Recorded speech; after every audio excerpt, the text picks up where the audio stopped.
Well, hello everybody and welcome back to the channel. I'm Richard. I'm Liz, and this is Lap of the World. For those familiar, you will know that this is our 1992 Acura NSX. And this is a very expensive coffee table. Now we will get to why our original C30A engine block here has been reduced to holding beverages. But first we should go back a bit and fill you in. So grab a stiff drink, buckle up. It's story time. For those just joining us, here's the quick background. In October of 2022, we attended NS Expo in Phoenix, Arizona. We drove both of our NSXs from Knoxville out west, and I participated in the first day of the associated track event, driving our then 314,000-mile black NSX. Coming off track after the last session, I noticed an RPM-dependent noise that, with the help of some experts, we diagnosed as probable rod knock.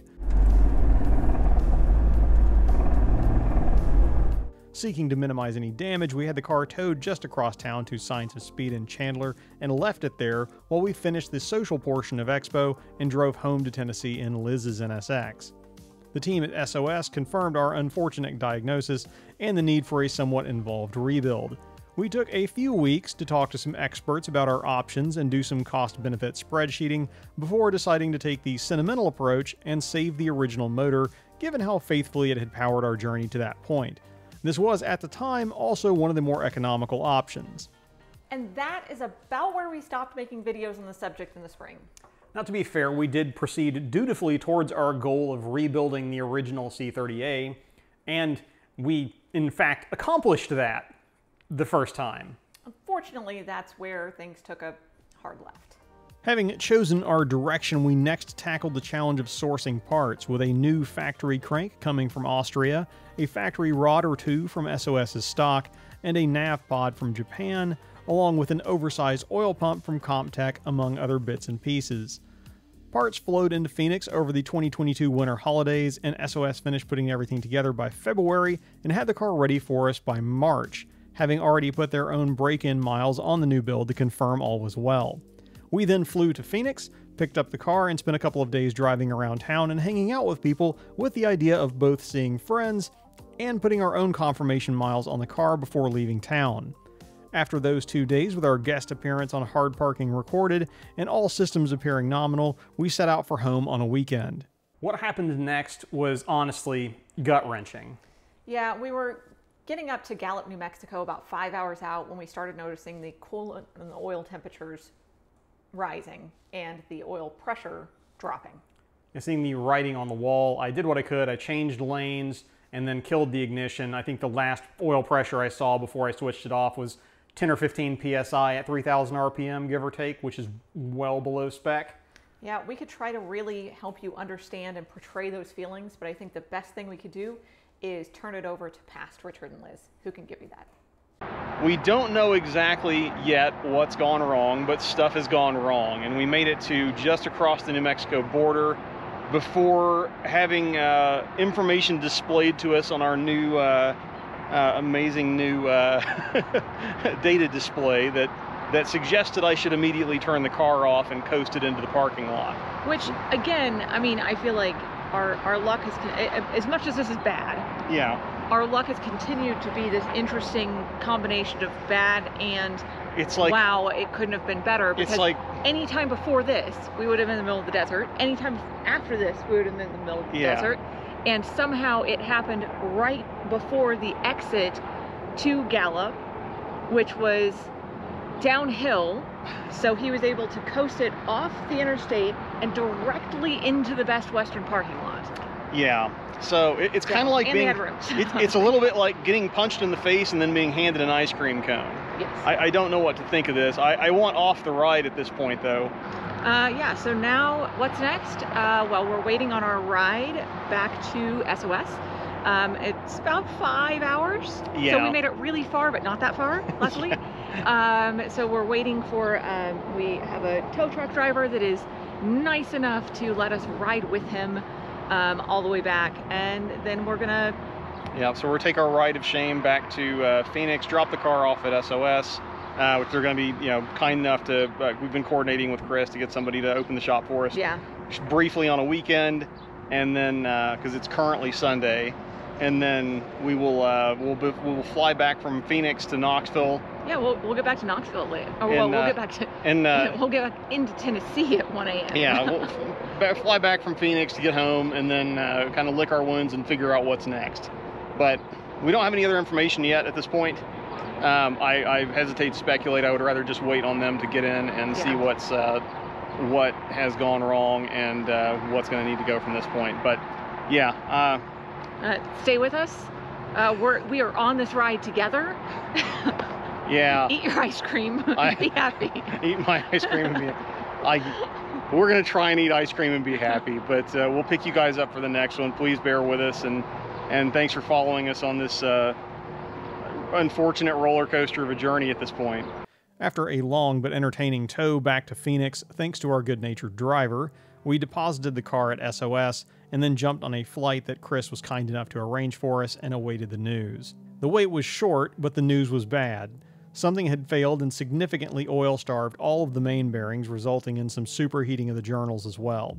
The engine would not turn over before they started to take it apart this time. So, what actually went wrong?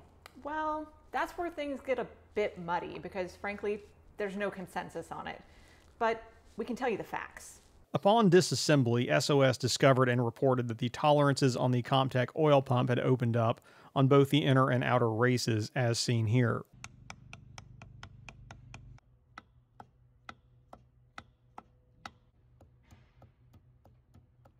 They reported no apparent damage to the aluminum housing other than that on the races that was presumably caused by the now loose oil pump gears oscillating. Amid the gratuitous bearing damage in the bottom end, SOS reported no obvious upstream failure that would have caused the oil pump to suck enough debris out of the pan to explain the clearance issues, citing the hardness of the stainless gears and lack of damage to the inner surfaces of the softer aluminum housing.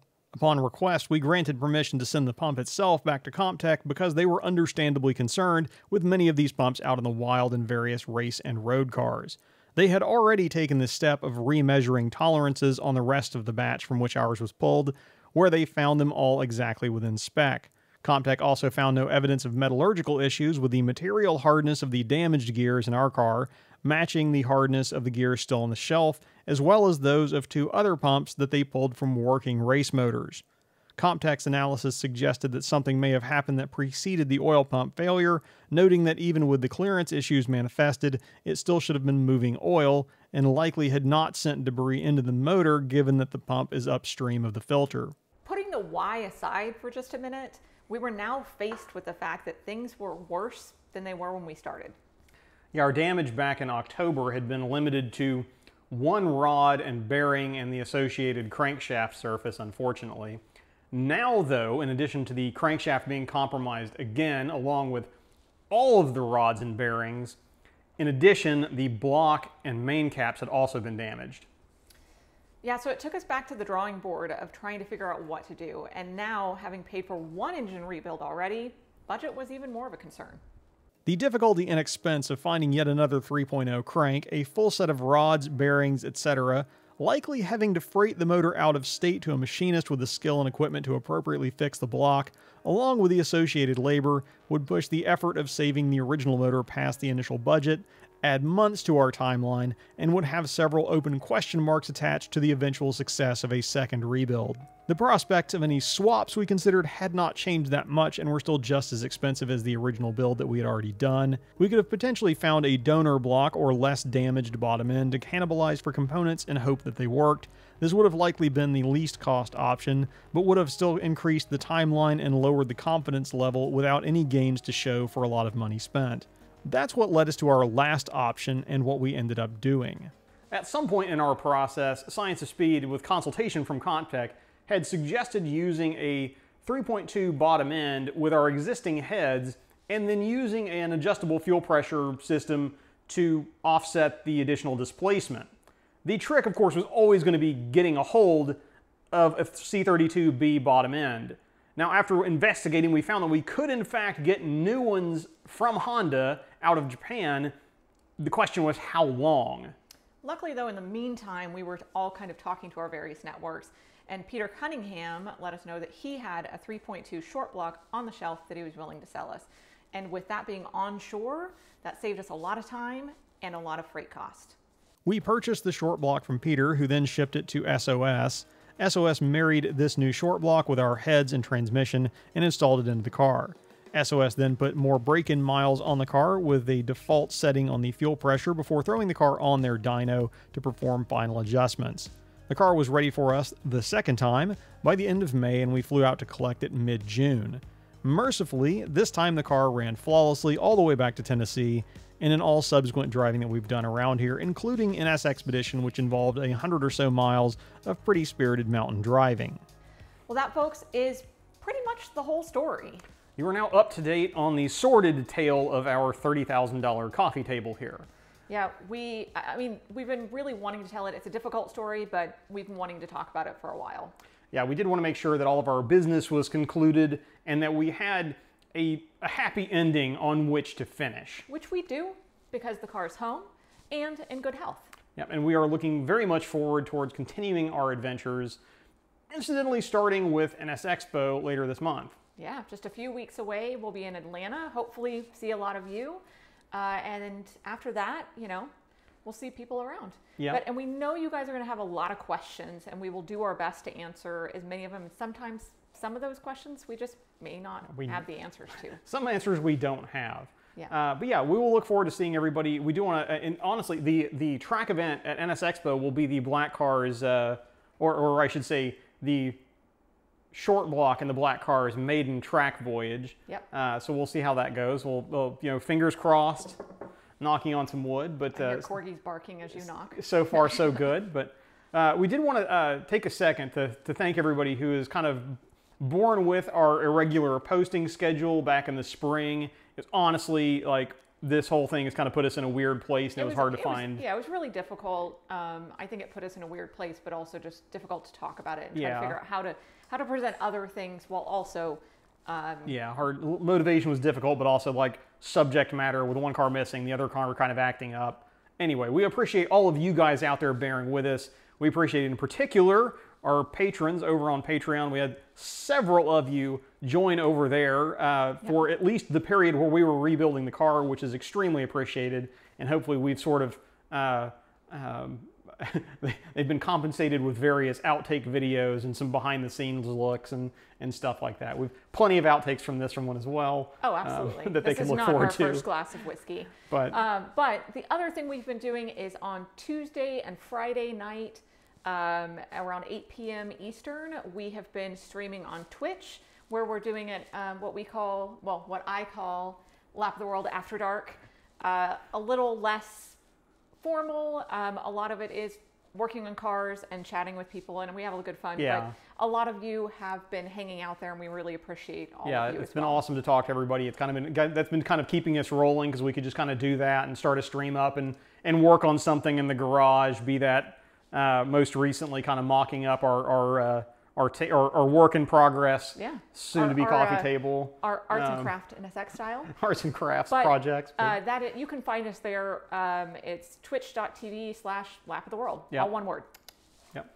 So we will see you over there, if not at NS Expo. In the meantime, we've talked a lot. We're nearly out of whiskey. Yep. So we should probably wrap the video up there. We definitely thank you for watching. And sticking with us through this whole process, and we really look forward to bringing you on more adventures, which there will be plenty. Will be plenty. So until that happens, though, I'm Richard. I'm Liz. This is Lap of the World. We'll see you in the next video, if not at the track down at AMP with NS Expo.